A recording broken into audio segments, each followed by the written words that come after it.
A todos em conjunto, um cordial bom dia. Eu quase estou tentado a apenas dizer amém para aquilo que a gente ouviu hoje de manhã, porque o convite que eu recebi de falar sobre espiritualidade integral, na verdade o tema já foi muito e detalhadamente abordado nessa manhã, tanto na meditação do Ricardo, como na palavra do René. De modo que se eu dissesse amém aqui, não tenho o que acrescentar, não é? O bonito num processo, de um encontro como esse, é quando palestrantes que não se conversaram antes, começam e a gente percebe que as coisas vão na mesma direção. E nessa percepção, a gente tem que dizer, aí não é obra de homens que está fazendo essa sintonia, mas é o Espírito de Deus que está operando. Enquanto que eu ouvi tanto a exposição do Ricardo, como também a palavra do René, eu fiquei me perguntando o que trava a missão integral nas igrejas. Na Bíblia, a espiritualidade nunca é algo dissociado do cotidiano da vida.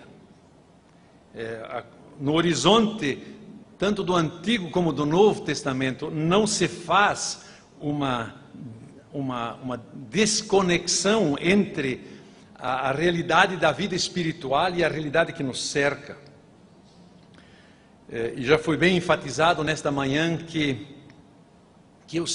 Deus é Senhor de toda a criação e que nada foge ao seu governo. Então a pergunta é: como é que nós nos tornamos verdadeiros adoradores, que o adoram em espírito e verdade, numa acepção de uma espiritualidade encarnada? E eu gostaria de ler com vocês um capítulo de 1 Reis, capítulo 17.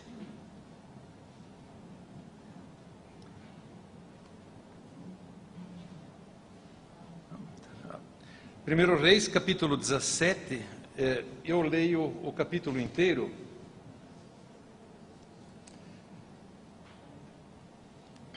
E a partir desse capítulo inicial da história de Elias, eu gostaria de tecer 5 comentários sobre a caminhada, de como nós nos tornamos adoradores em espírito e verdade. Ora, Elias de Tisbe, em Gileade, disse a Acabe: juro pelo nome do Senhor, o Deus de Israel, a quem sirvo, que não cairá orvalho nem chuva nos anos seguintes, exceto mediante a minha palavra. Depois disso, a palavra do Senhor veio a Elias: saia daqui, vá para o leste, esconda-se perto do riacho de Quirite, a leste do Jordão. Você beberá do riacho, e dei ordem aos corvos para o alimentarem lá. E ele fez o que o Senhor lhes tinha dito. Foi para o riacho de Quirite, a leste do Jordão, e ficou lá. Os corvos lhe traziam pão e carne de manhã e de tarde, e ele bebia do riacho.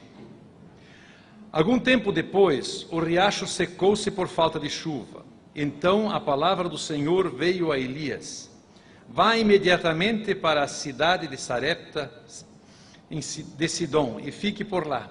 Ordenei a uma viúva daquele lugar que lhe forneça comida.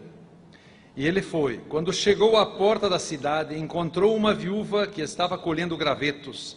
Ele a chamou e perguntou: pode me trazer um pouco de água numa jarra para eu beber? Enquanto ela ia buscar água, ele gritou: por favor, traga também um pedaço de pão.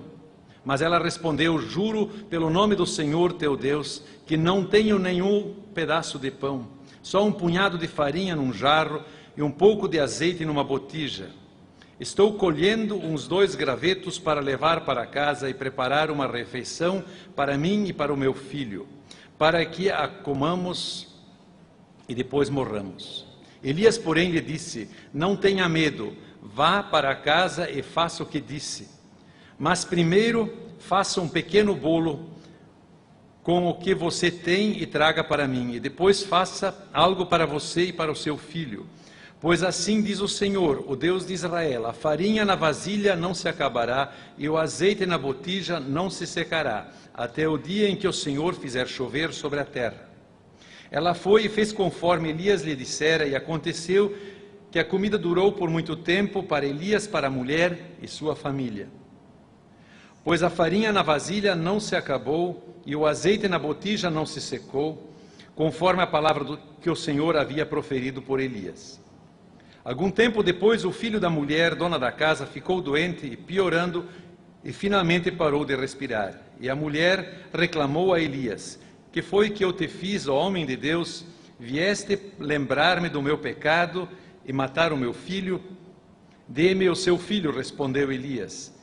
Ele o apanhou dos braços dela, levou-o para o quarto de cima onde estava hospedado e o pôs na cama. Então clamou ao Senhor: ó Senhor meu Deus, trouxeste também desgraça sobre esta viúva, com quem estou hospedado, fazendo morrer o seu filho? Então ele se deitou sobre o menino 3 vezes e clamou ao Senhor: ó Senhor meu Deus, faze voltar a vida a este menino. O Senhor ouviu o clamor de Elias, e a vida voltou ao menino, e ele viveu. Então Elias levou o menino para baixo, entregou-o à mãe dele e disse: veja, o seu filho está vivo. Então a mulher disse a Elias: agora sei que tu és um homem de Deus, e que a palavra do Senhor, vinda da tua boca, é verdade. Eu quero abordar 5 tópicos. Eu quero falar que a espiritualidade integral jamais é vivida num vácuo. Ela sempre questiona o espírito da época. Depois eu vou tratar que a espiritualidade integral apenas brota da confiança no falar divino.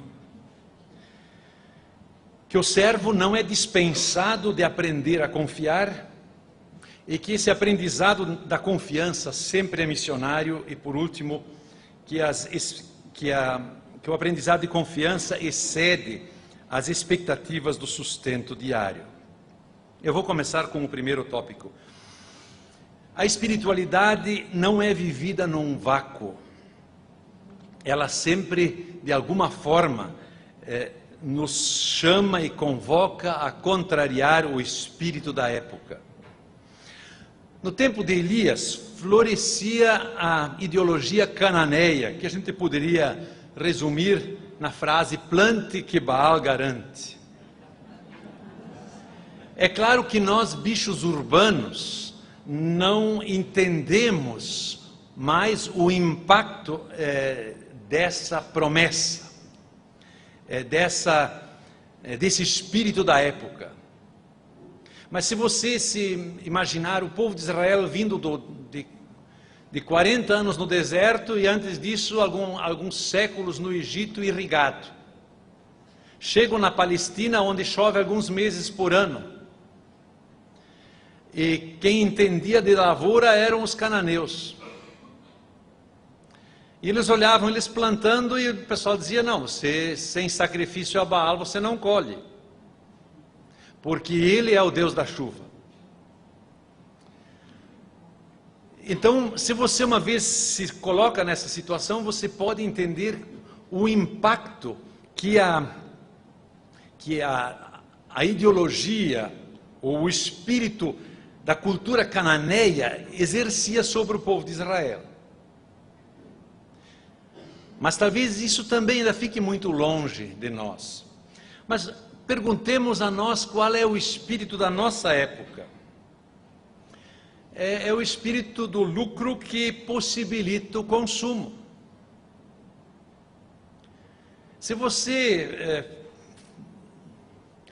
se colocar na situação do pessoal do Haiti ou do Chile, pessoal do Chile que pelo tsunami assim perdeu tudo, né?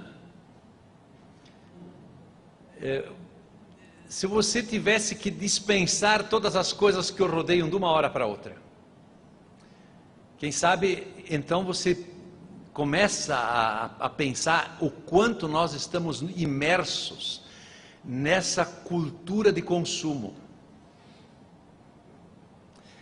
Minha esposa e eu, por muitos anos, nós migramos de casa em casa e tínhamos a regra que entre uma mudança e a outra a gente não leva junto o que não usou no entremeio.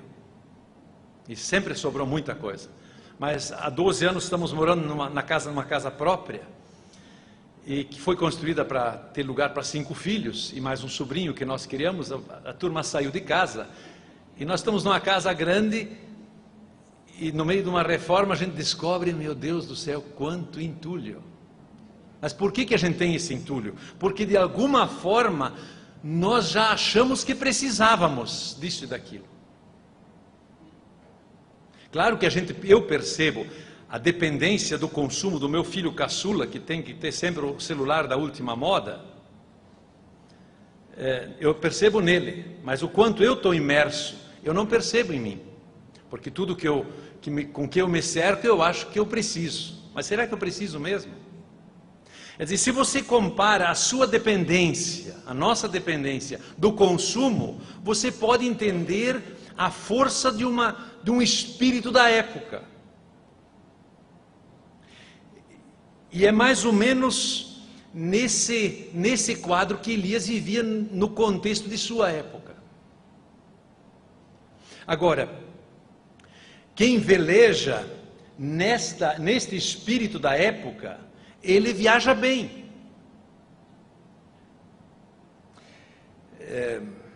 E não é só quem prega uma teologia da prosperidade ipsis literis que viaja bem com o espírito da época. A gente pode ter uma agenda oculta de teologia da prosperidade.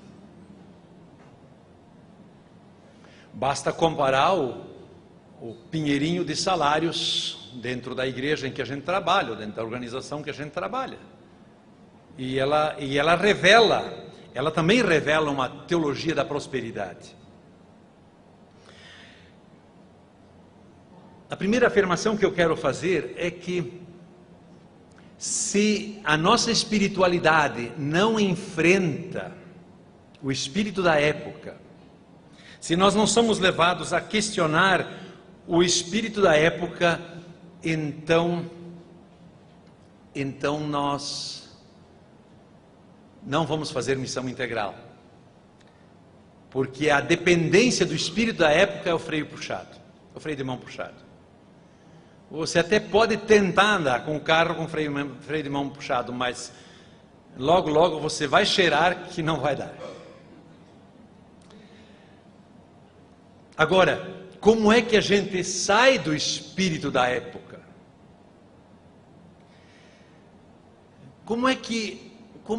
Da onde é que veio Elias? É interessante, né?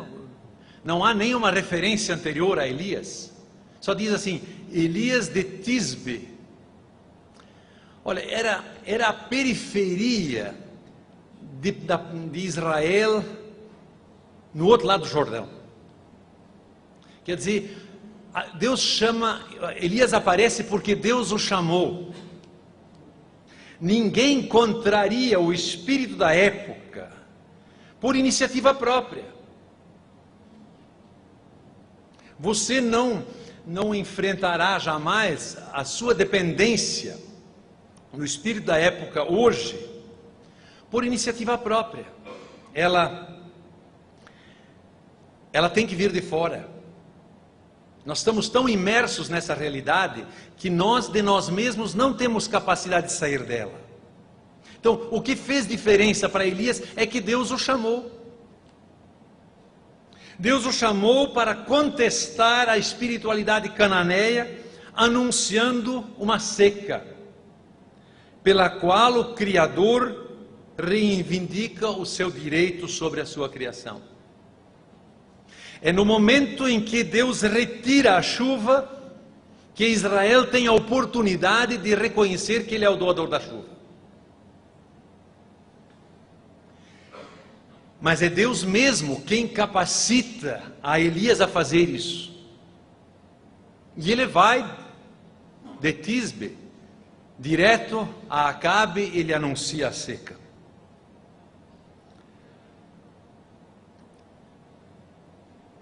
É claro que, ao ser chamado por Deus para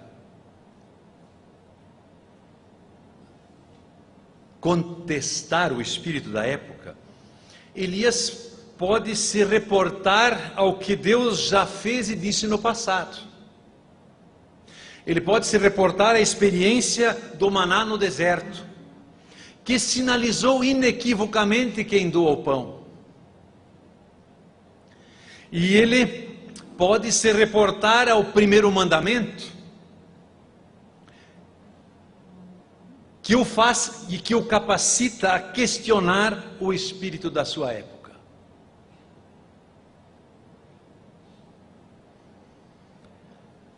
Portanto, o que nos capacita a contestar, a nadar, o espírito da época, a nadar contra a maré, de enfrentar a correnteza que vem com força contra nós, é a palavra de Deus. É o que Deus fez e disse. Então, a partir dessa fonte, tanto Elias no passado, como o servo de Deus hoje, é capacitado. E Elias sai de Tisbe e anuncia a seca, e anuncia o senhorio de Deus sobre toda a realidade. Agora a gente fica impressionado que todo esse questionamento ocupa um pequeno espaço do texto apenas. Normalmente a gente iria esperar que houvesse um relato longo a respeito da reação de Acabe, de como o povo passou aquele tempo. Não tem nem uma menção disso. Mas o narrador bíblico tira o enfoque de Elias, tira o enfoque de Acabe, do povo de Israel, de toda a festança que havia em torno da adoração de Baal, e enfoca unicamente ao profeta. É verdade que Deus tinha outras possibilidades de sustentar o seu servo. Se você olhar em 1 Reis capítulo 18, versículo 12, você vai ver o Obadias, o mordomo do Palácio Real, mencionando que ele tirou de circulação 2 lotes de 50 profetas do Senhor, e os pôs em 2 cavernas, e os alimentou das migalhas que caíam da mesa do Palácio Real. Um método convencional de sustentar o servo de Deus. Mas com Elias, Deus não escolheu esse método de comer das migalhas da mesa do rei. Deus não poupa Elias de vivenciar ele mesmo a confiança em Deus que ele tem pregado a outros. E esse desafio é deveras constrangedor. A primeira ordem que Deus lhe dá, ele diz: vai ao riacho de Querite, que fica a leste do Jordão. Quem vai a Israel percebe a diferença entre a vegetação de quem sobe de Tel Aviv a Jerusalém do que quem vai de Jerusalém a Jericó. Jerusalém a Jericó é a leste do Jordão.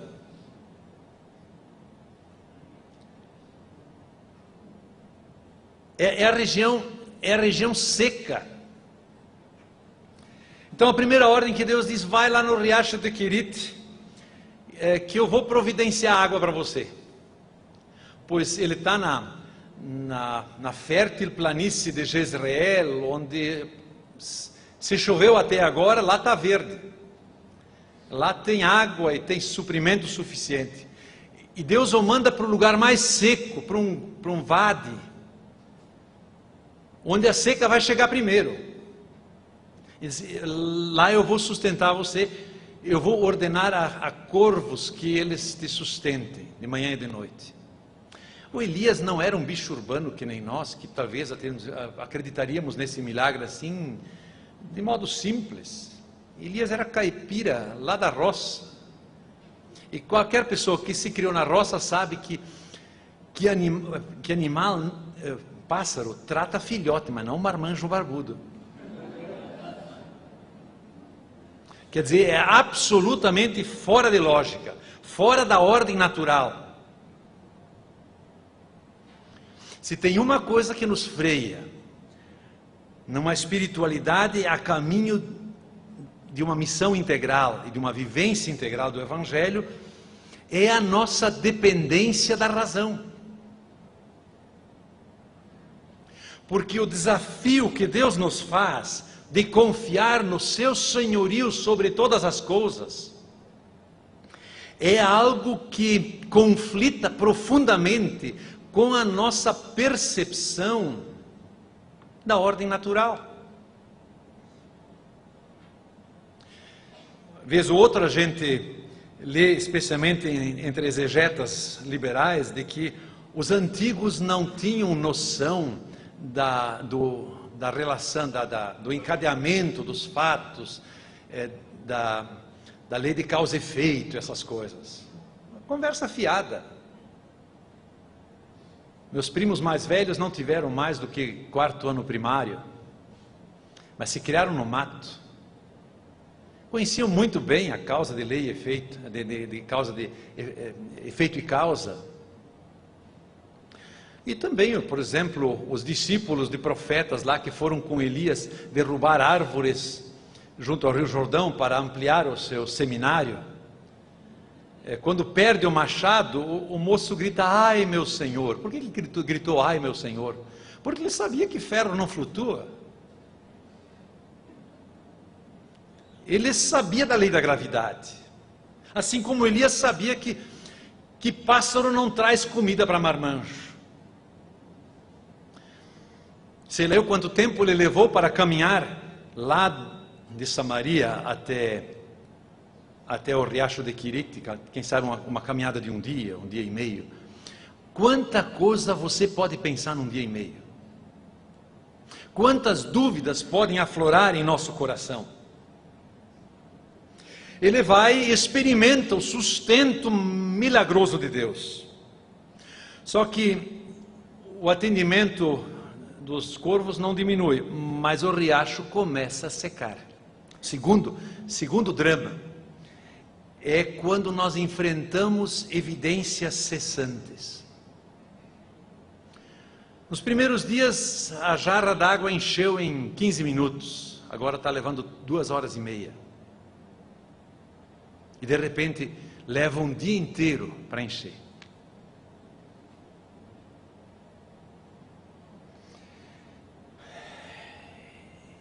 E de novo, a nossa cabeça não para de funcionar. Quem já esteve gravemente enfermo sabe que a pergunta que aflora, por que eu, por que agora? Qual é o propósito? Isso vem do fundo da nossa existência. Bem, no auge desse último tormento, Deus diz para Elias mais um desafio. Ele diz, agora vai para Sarepta, quer dizer, para o território da rainha Jezabel, que tinha trazido todo aquele seu séquito de sacerdotes e profetas de Baal. Vai para lá, que eu ordenei a uma viúva que te sustente por lá.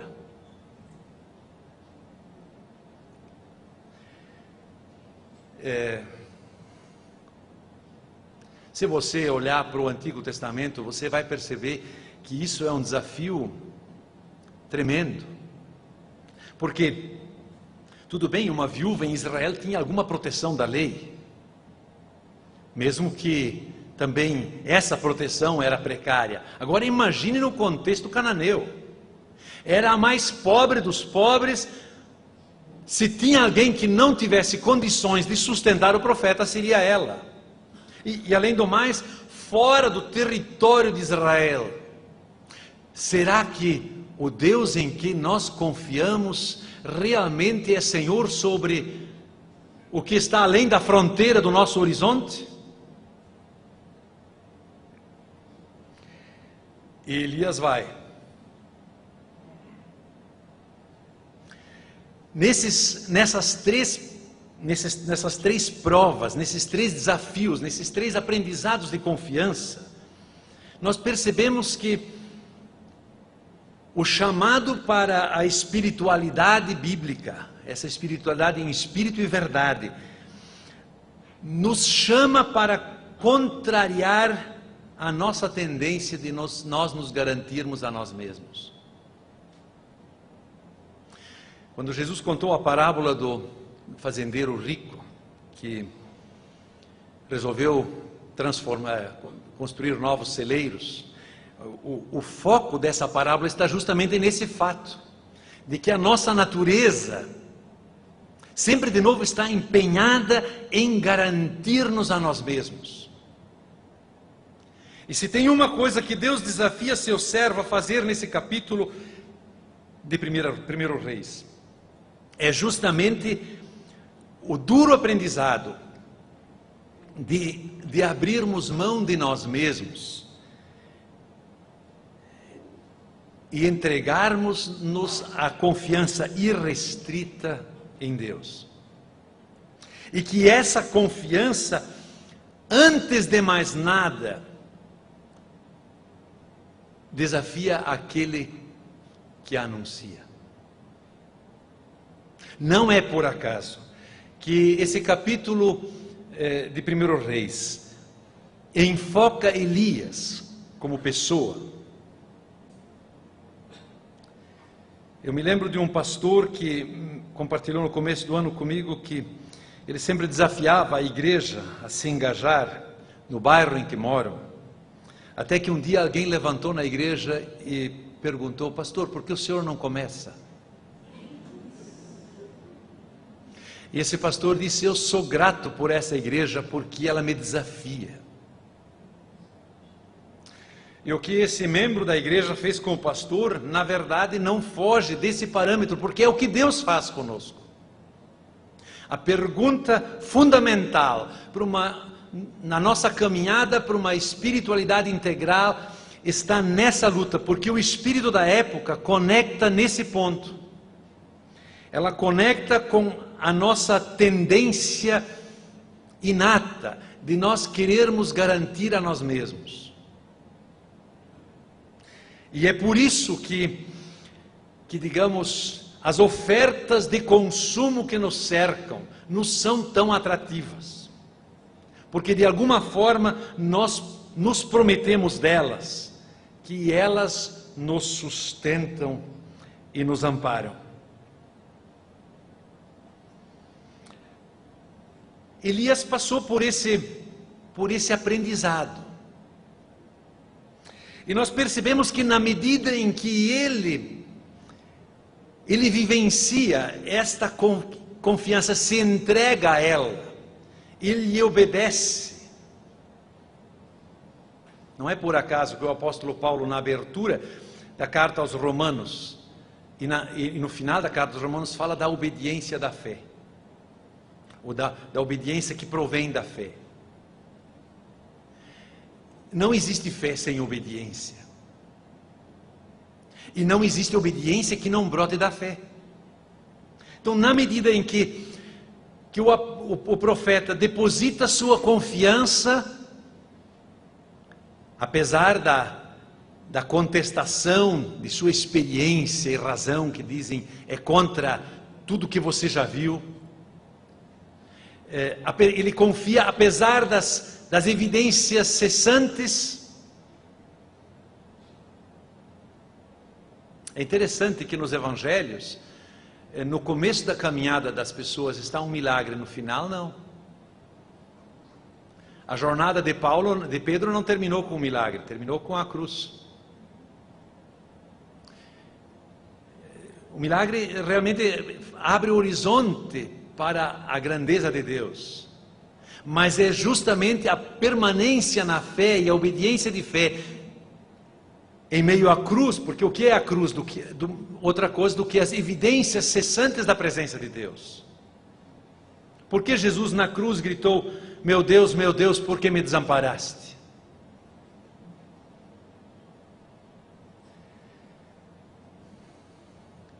Elias obedeceu, creu e obedeceu, e agora ele está em Sarepta e vê aquela viúva, e nós vamos perceber que ao ele crer, a sua fé se torna missionária. Quando alguém se submete ao aprendizado da confiança, esse aprendizado é missionário, contagia outros. Para entender o que acontece lá em Sarepta, nós temos que lembrar uma diferença que há entre uma ordem de repartir que provém de Deus, da ordem de partilha que nasce da iniciativa humana. Lá em 2 Reis, capítulo 6, no cerco de Samaria, é contada a história de, em meio à fome, 2 mulheres com crianças pequenas combinam: hoje sacrificaremos o teu filho e amanhã comeremos o meu. E a primeira mulher então sacrifica o seu filho, eles comem o filho, no dia seguinte a outra escondeu o seu filho. Não existe descrição mais cruel e ao mesmo tempo mais real de uma partilha que nasce do coração humano. A grande decepção do PT foi que na hora de repartir, eles descobriram que quem reparte sempre tirou uma fatia para si, né? Eu imagino que o pessoal do PT ficou surpreso com isso, eles não imaginavam que ia ser assim. Mas toda partilha que nasce do coração humano tem essa vertente de que ela resguarda o seu. Agora, quando a partilha é feita por ordem de Deus e nasce em Deus, então ela não tem esse verme, essa contaminação dentro de si. Por isso eu gosto tanto da distribuição das terras por Josué. Ele foi o último a receber terras. Se tivesse distribuído mal, ficaria sem nada. Ele e Caleb, que teriam o direito de serem os primeiros, foram os últimos. E o Caleb ainda pegou a pior parte. Quando Elias chega e vê a viúva, ele exerce essa partilha em nome de Deus. Claro, a gente percebe o quanto essa caminhada entre o riacho de Querite e Sarepta cozinhou dentro dele, não é? Porque ele chega e pede primeiro só um caneco d'água. E quando ele vê que a mulher se dispõe a buscar um caneco d'água, ele pede um pão. E quando a mulher desabafa e diz: olha, só tenho mais um punhado de trigo, um pouco de azeite, e diz: é o que nos resta e então vamos morrer. A gente percebe que Elias se condói e que ele é afetado por isso, porque ele não pede mais, na segunda vez ele não pede um pão, ele pede um pão em diminutivo, um pãozinho. Faça uma panquecazinha e traga cá, e depois faça para você e seu filho. E o relato continua e diz, quase como na história da Raabe, que não só o profeta, a viúva e o filho comeram, mas toda a família dela comeu daquela comida por todos os dias. De repente, o chamado de Deus para Elias confiar que ele é Senhor em Sarepta, contagia e desafia essa viúva cananeia a confiar também. E aí a gente percebe como o aprendizado da confiança é missionário. A viúva também é desafiada a confiar na contramão da lógica, numa promessa de um estrangeiro desconhecido, para experimentar que não Baal, mas o Deus de Israel é o doador do pão. De novo, coloque-se na posição dessa mulher, enquanto que ela vai com seus 2 gravetos até em casa para fazer o pão. A nossa cabeça, ela é veloz em produzir questionamentos. Mas ela ousa confiar e por isso experimenta a grandeza, o senhorio de Deus.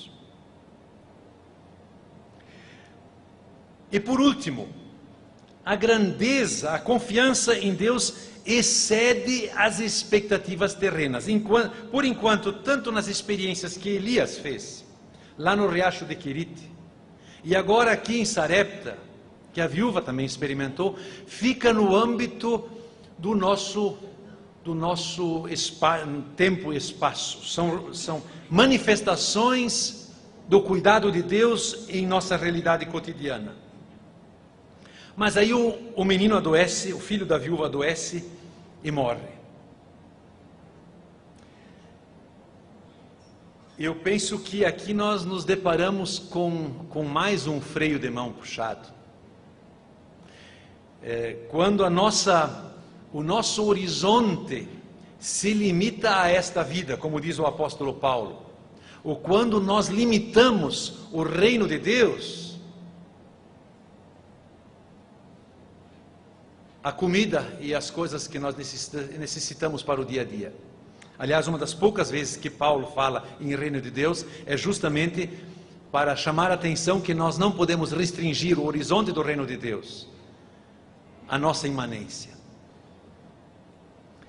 Então, a morte do menino revela o limite do pão,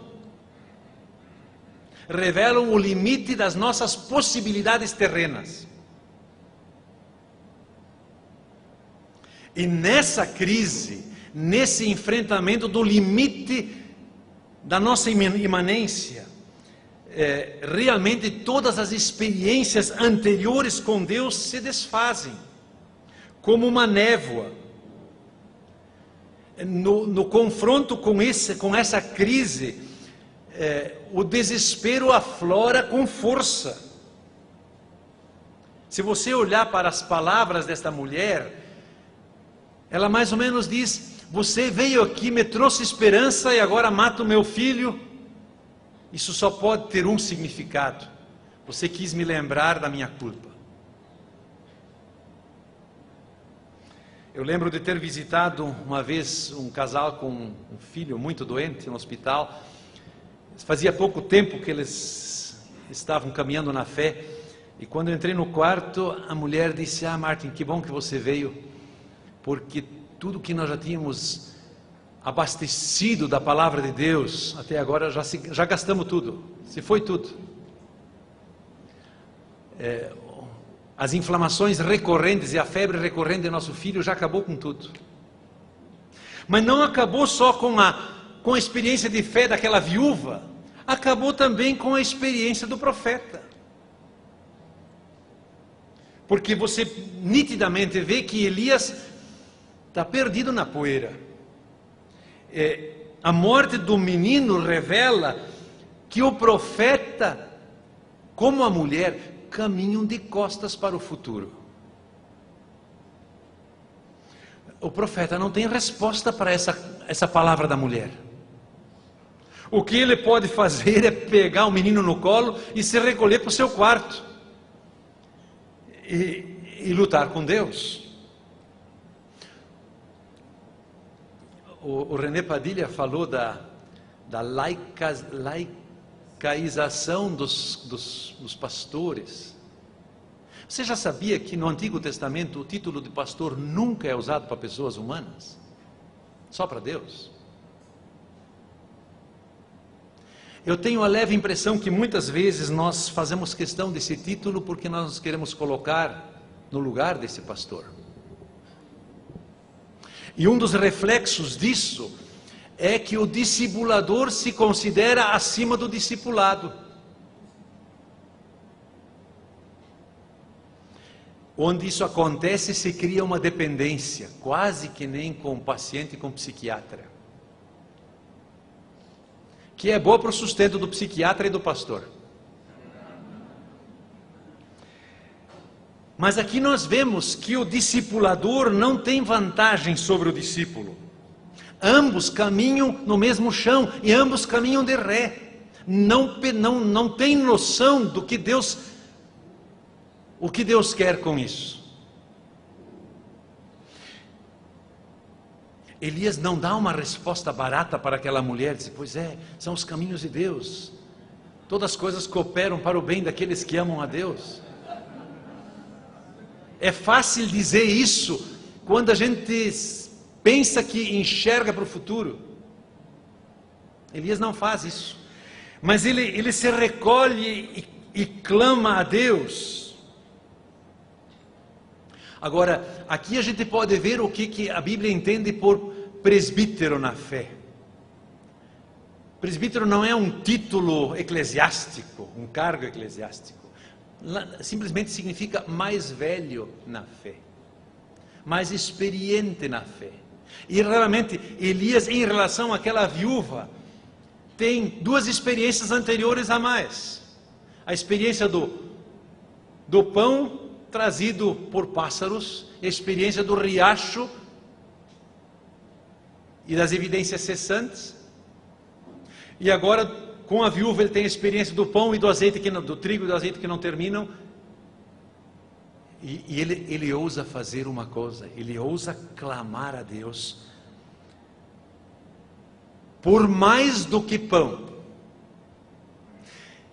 Se Deus o fez ao ele ir de Israel para Fenícia, para Sarepta, ele o fez ultrapassar o limite dos horizontes do povo de Israel.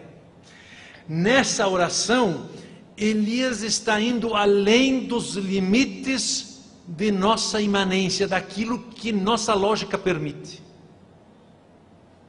E ele clama a Deus não por pão, mas por ressurreição.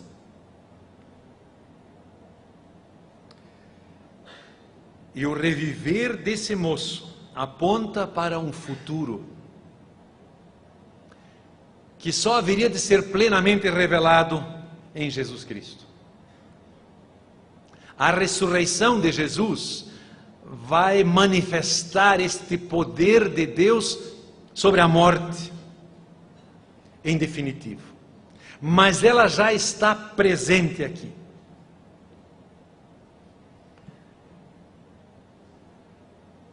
Eu repito os 5 tópicos. Em primeiro lugar, espiritualidade integral jamais é vivida no vácuo. Ela sempre questiona o espírito da nossa época.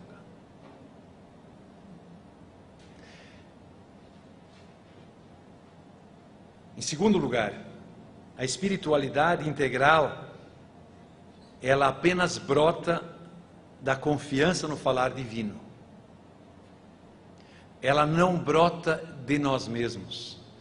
Nós necessitamos dessa palavra que provém da boca do Senhor, daquilo que Deus já fez e disse.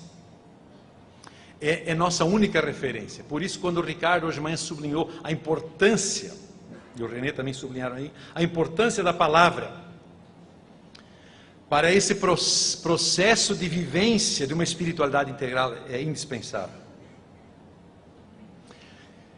Isso que Deus falou e fez, nos convoca para o aprendizado de confiança pessoal. E esse aprendizado é novo a cada dia. É novo em cada situação de vida. E na medida que nós aprendemos e nós nos deixamos levar nessa confiança e nessa dependência de Deus, esse nosso confiar, essa nossa submissão ao Senhor, ela é que é missionária. É por meio dela que Deus ensina a outros. Do contrário, vale para nós a mesma coisa que Jesus disse dos escribas. Façam o que eles fazem, mas não façam o que eles dizem, mas não façam o que eles fazem. Então, na medida em que nós nos submetemos a esse aprendizado, ele contagia outros. E esse aprendizado de confiança no Senhor não pode se limitar ao tempo e espaço no qual nós vivemos limitados, que demarcam a nossa realidade. Mas o aprendizado de confiança excede as expectativas de sustento terreno. Esse horizonte da eternidade é indispensável. É interessante que quando se elimina esse horizonte da eternidade, também não se consegue mais lidar com o sofrimento. Pelo menos não com o próprio.